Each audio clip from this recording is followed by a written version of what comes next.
Pisong aumento sa pletihan sa tradisyonal ug modern nga jeep ang gipatuman sa Land Transportation Franchising and Regulatory Board kon LTFRB. Sugod karong Domingo, Oktubre 8, ang 12 pesos nga minimum nga pletihan sa traditional jeep mahimo ng 13 pesos. Sa modern jeep, 15 pesos na ang 14 pesos nga minimum fare. Ang Regional Director sa LTFRB 7, Eduardo Monte Alto Jr., nagkanayon nga naninguha ang LTFRB nga mabalanse ang maong desisyon aron nga madawat sa grupo sa commuters ang nagkadiiyang petisyon sa mga transport group sa kauluhan. Pag-ibalanse ginano kay usa ning decide ang LTFRB na amon po'y commuters group nga nagpetition sad nga dili lang ingana kadako kay na may uban isang ka grupo nga 5 pesos ang ilang increase.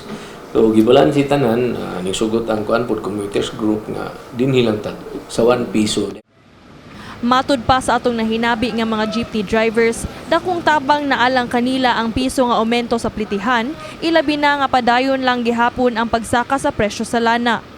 Mura og oil bidan siguro ma'am kay karon lang 14 pwede gid sakay wagid may igor gid mitabla sa among pamugas gyud. Pamasahero igor gid tanon magapit og bugas nya. Mahal ba kay gasolina karon? Salamat sa kuan. Kung na mamintuhan. Ay na tabang ko gamay. Ugani sa habig sa commuters nga sila Shine ug Leo, walay problema alang kanila ang piso nga increase sa plitihan ug matud pa nila nga mas importante ang pagpabilin sa mga traditional jeepney sa kadalanan. Okay ra kanang ma'am kay magunsay man do nila maoras sa damo Kung parte sa aumento sa pamasahe sa jeep, okay ra ko ng piso.